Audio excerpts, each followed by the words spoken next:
Literally scrolling through fucking YouTube when we find this. Let's get into it. Let's see what's happening. This is gonna make me get on Diablo 3 after, isn't it? It's gonna make me want to play. Never played Zelda. Maybe 2 will be my first. Oh, dude. I definitely recommend playing Breath of the Wild first if possible. It's such a great game. One of the greatest games of all time. 100%. We're really excited about getting this game into players' hands. Oh, I'm so excited, bro. Massive world. A main cornerstone of D4 so excited. is play your way. As a player continues to advance through the story and into the endgame, they'll unlock a ton of brand new activities that provide meaningful progression, no matter their playstyle. Game looks so good. It felt good. To keep progressing in the narrative of the game. Alongside that, the whole team has worked on crafting a variety of different experiences players can pursue. We're going to have an entire world of Sanctuary for our players to offer. There's going to never be an absence of something to do. Oh, yes. After the player has finished the campaign, oh, please. There's a lot more game to go and participate in. Thank God. They gain access to a special, what we call capstone dungeon that they have to complete. Once they're able to finish this capstone dungeon, they're going to gain access to the first world tier. As you complete the world tier, it will open up the opportunity for you to go into your next world tier. That involves unlocking powerful and more advantages for your player to have a better opportunity at end game. Whether you're a fan of dungeons, oh, PvP, shit. or just roaming around the world, there's a way to continue your Diablo adventure long after Bro. the next level. Bro, it's gonna be crazy. Oh my God. You'll start with the skill tree and expand out into the Paragon system. I gotta say, I really do like the skill tree better in Diablo 4 than I do in 3. I think the skill tree in Diablo 4 is superior in every right, truthfully. A lot of the choices the players make are grounded Oh, on man. skills themselves and the fantasies associated with those skills. Paragon board is a place where we're allowed to have a lot more depth, customization, many more options as we go. You can rotate the Bro.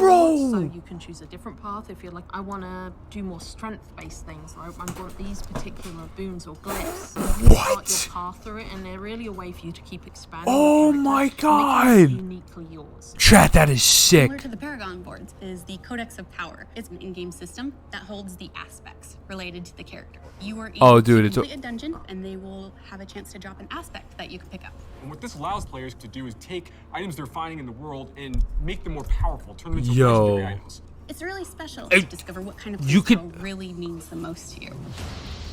Did he just say you can turn those into legendary items? Every part of Sanctuary is fulfilling and satisfying. Oh, dude. Dungeons in particular are really close to my heart. Nightmare dungeons are going to give the players the opportunity to experience a dungeon that they might have already experienced in their past playthroughs. They'll enter the dungeon with a found sigil that alters the playstyle and the intensity of the dungeon.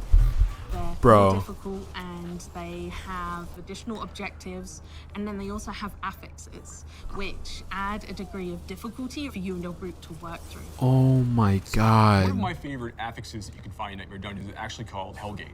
Occasionally, these portals will open up throughout the area that will just pour out different monsters that aren't native to that region. Also Yo. while you're trying to handle everything No, else. that's sick. That's There's over sick. 120 dungeons to play through and find in Diablo 4, and any one of them can become a nightmare dungeon by finding. There's 120 dungeons, and any of them become nightmare. You literally will not run out of content playing this video game. You will literally not run out of content. Holy shit, bro. A nightmare sigil, and then using it to activate the nightmare version of that dungeon space. It really is, Everything's a Miko. little darker, everything's more difficult. It's going to add a little bit of a twist of flavor Dude. on your particular dungeon.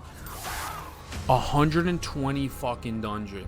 There's some And they're all targeted nightmares. activities in Diablo 4 that suit what you're feeling in the mood for. The Forces of Hell are starting to have more influence in certain parts of Sanctuary in the vast interconnected overworld of the experience. And as the players are going into Helltide areas, they're going to find even more powerful monsters.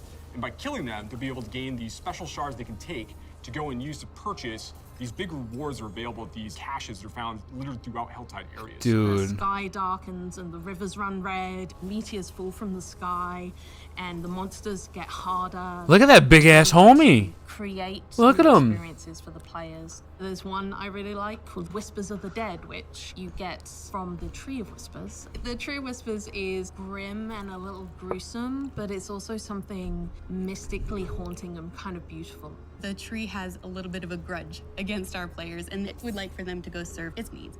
So you're going to go serve these bounties, gather different rewards, different items, and bring them back Shut to the up, tree Lux. in hopes that it can exchange you something really meaningful.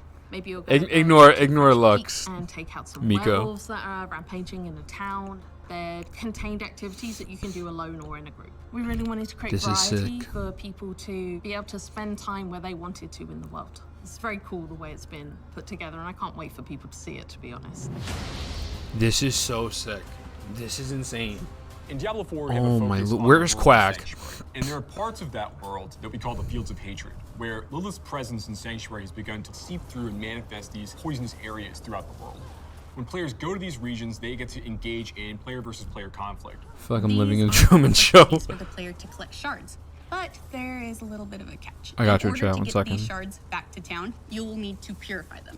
Other players will definitely know that you're attempting to purify your shards, so you'd better be prepared to fight if you're going to be playing any PvP, and be prepared that you might lose some stuff in the meantime. Once they've got the purified shards, they can take these, go back to nearby towns to sell them, and then use that to buy a whole bunch of like interesting cosmetic items and rewards. It's a Dude. place for people who really Joe, like right after this. PvP and Joe, right after want this. to still get loot and still increase their character's power. If Bro. that's the way they want to play, they can.